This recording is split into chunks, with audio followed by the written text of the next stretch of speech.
छतरपुर नाम के गांव में बागेश्वर अपनी पत्नी निर्मला, अपनी बूढ़ी माँ और अपने 2 बच्चों के साथ रहता था। उसके 2 बच्चों में एक बेटी सीमा और एक छोटा बेटा रिंकू था। निर्मला भगवान शिव की खूब पूजा किया करती थी। हर सोमवार को मंदिर जाती और उसके साथ रिंकू भी मंदिर जाता। रिंकू को भगवान शिव से बहुत लगाव हो गया था। वो उनकी मूर्ति के सामने जाकर अपनी सारी बात बताता रहता। रिंकू अपने घर के मंदिर में भगवान शिव की मूर्ति के पास जाकर बोला, भगवान जी, आपको तो पता है कल मेरे स्कूल में एक मुख्यमंत्री जी आने वाले हैं, इसलिए हमारे शिक्षक ने हमसे कहा है साफ और इस्त्री किए हुए स्कूल ड्रेस पहन कर आने के लिए। वैसे भगवान जी, आप भी तो बचपन में स्कूल जाते होंगे ना? तभी सीमा आकर कहती है, अरे रिंकू, भगवान की मूर्ति से क्या बात कर रहे हो? वो स्कूल थोड़ी ना जाते हैं। चलो जल्दी स्कूल के लिए तैयार हो जाओ, हमें देरी हो रही है।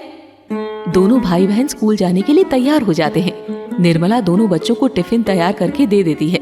फिर निर्मला बागेश्वर से कहती है, सुनो जी, कल बच्चों के स्कूल में मुख्यमंत्री जी आ रहे हैं।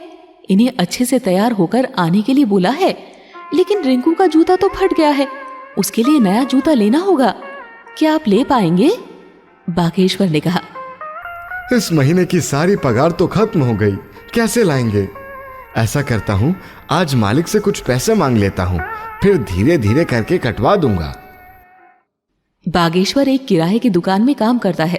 इसी पगार से जैसे तैसे उसका घर चलता था। उसने मालिक से पैसे मांगे तो मालिक ने उसे पैसे दे दिए। उस पैसे से बागेश्वर ने रिंकू के लिए नया जूता खरीदा। जब शाम को रिंकू ने अपना जूता देखा तो वो बहुत खुश हो गया और जाकर शिवजी की मूर्ति को दिखाया। रिंकू शिवजी की मूर्ति के सामने जाकर बोला, ये देखिए भगवान जी, पापा ने मेरे लिए नया जूता लाया है। अच्छा है ना? अब तो कल मैं बहुत अच्छा दिखूंगा, है ना? दूसरे दिन रिंकू और सीमा अच्छे से तैयार होकर स्कूल जाते हैं। आज स्कूल में अलग ही रौनक नजर आ रही थी। सभी बच्चे अच्छे से तैयार होकर आए थे। रिंकू ने मुख्यमंत्री से बात भी की थी, जिसकी वजह से वो बहुत खुश था। घर आकर वो खुशी खुशी स्कूल की सारी बातें अपनी माँ और दादी को बताता है। फिर शिवजी को भी बताने जाता है।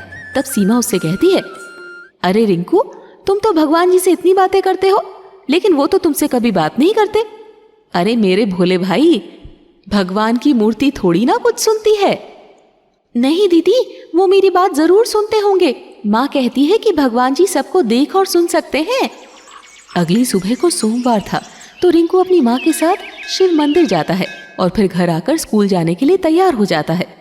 फिर वो कुछ सोचने लग जाता है और जाकर भगवान शिव की मूर्ति से कहता है, भगवान जी, मेरी दादी कहती हैं कि आप मेरी कोई बात नहीं सुनते हैं, लेकिन मैं तो आपसे मिलना चाहता हूँ। आप मुझसे कभी मिलने क्यों नहीं आते? आप मुझसे मिलने आओ ना भगवान। मुझे तो ये भी नहीं पता कि आप कहाँ रहते हैं। वैसे माँ कहती है कि आप हर जगह रहते हो, तो आप मुझसे मिलने क्यों नहीं आते? आपको मुझसे मिलने के लिए आना ही होगा, नहीं तो मैं आपसे बात नहीं करूँगा। बेटे रिंकू, जाओ, दीदी तुम्हारा इंतजार कर रही है, स्कूल के लिए देर हो रही है। रिंकू स्कूल तो चला जाता है, लेकिन पूरे दिन भगवान शिव के बारे में ही सोचता रहता है और मन ही मन उनसे नाराजगी जताता रहता है। जब रात को वो गहरी नींद में सो रहा होता है, तब भगवान शिव आते हैं और बड़े प्यार से उसे उठाते हैं। रिंकू, बेटे रिंकू, देखो, मैं तुमसे मिलने आया हूँ। आज शाम को तुमने मुझसे बात नहीं की ना? तुमने मुझे बताया ही नहीं कि आज तुमने स्कूल में क्या सब किया। नहीं भगवान जी, अब मैं आपसे नाराज नहीं हूँ। अब तो मैं बहुत खुश हूँ। आप मेरे पास आ गए ना। आप बैठिए ना, मैं आपके लिए कुछ लेकर आता हूँ। रिंकू दौड़ते हुए रसोई में जाता है और इधर उधर कुछ खाने के लिए ढूंढने लगता है, लेकिन उसे खाने के लिए कुछ नहीं मिलता है। तो वो दूध के पतीले से एक गिलास भरकर उसमें चीनी मिलाकर ले आता है और शिवजी को देता है।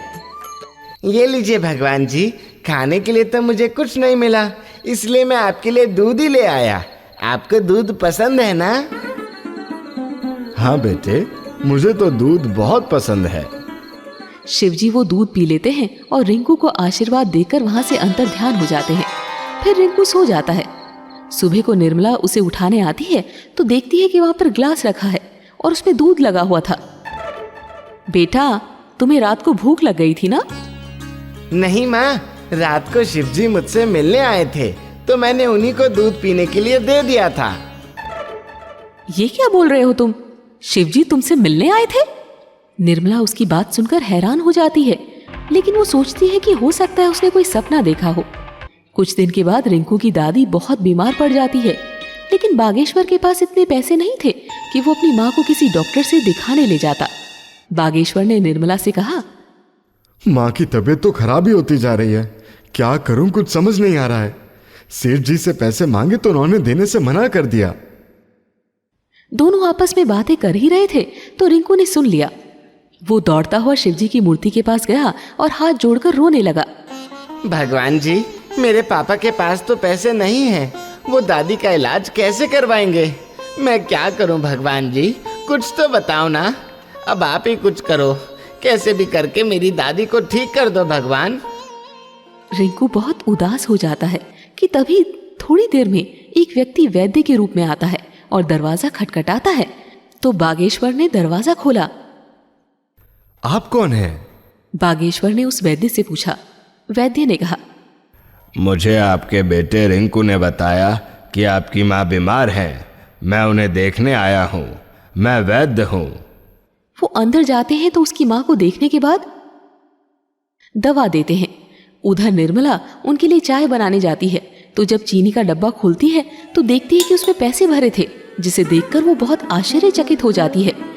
तभी बागेश्वर रसोई में आता है। निर्मला, जल्दी से चाय बना दो। अरे ये देखिए, इस डिब्बे में न जाने कहां से इतने ज्यादा पैसे आ गए हैं। दोनों बहुत हैरान हो जाते हैं, लेकिन तभी बागेश्वर उसमें से कुछ पैसे लेकर वैद्य को देने जाता है, लेकिन वो पैसे लेने से मना कर देते हैं और फिर वहां से चले जाते हैं। तब निर्मला रिंकू से पैसों के बारे में पूछती है, तो रिंकू कहता है, अरे माँ, हो सकता है ये पैसे शिवजी ने दिए हों। मैंने उनको बताया था कि पापा के पास दादी का इलाज कराने के लिए पैसे नहीं हैं। निर्मला और बागेश्वर बहुत हैरान हो जाते हैं। वो घर के मंदिर में जाकर भगवान शिव के सामने हाथ जोड़कर कहते हैं, हे भगवान, मुझे तो कुछ समझ ही नहीं आ रहा है। इतने सारे पैसे तो मैंने अपने जीवन में कभी नहीं देखे। भगवान, अब आप ही हमारी शंका दूर कर सकते हैं। उनकी बातें सुनकर भगवान शिव प्रकट हो जाते हैं। बागेश्वर, मैं तुम्हारे बेटे रिंकू के भोलेपन से बहुत प्रसन्न हूँ, इसलिए मैंने ही तुम लोगों को पैसे दिए हैं। मेरे आशीर्वाद से वो डिब्बा पैसों से कभी खाली नहीं होगा। बस तुम लोग हमेशा अच्छे कर्म करते रहना, कभी पैसों का गलत इस्तेमाल मत करना, जरूरतमंदों की मदद करना, नहीं तो तुम्हें फिर से गरीबी का मुंह देखना पड़ेगा। इसके बाद भगवान शिव वहां से अंतर्ध्यान हो गए। इधर बागेश्वर की माँ पूरी तरह से ठीक हो गई।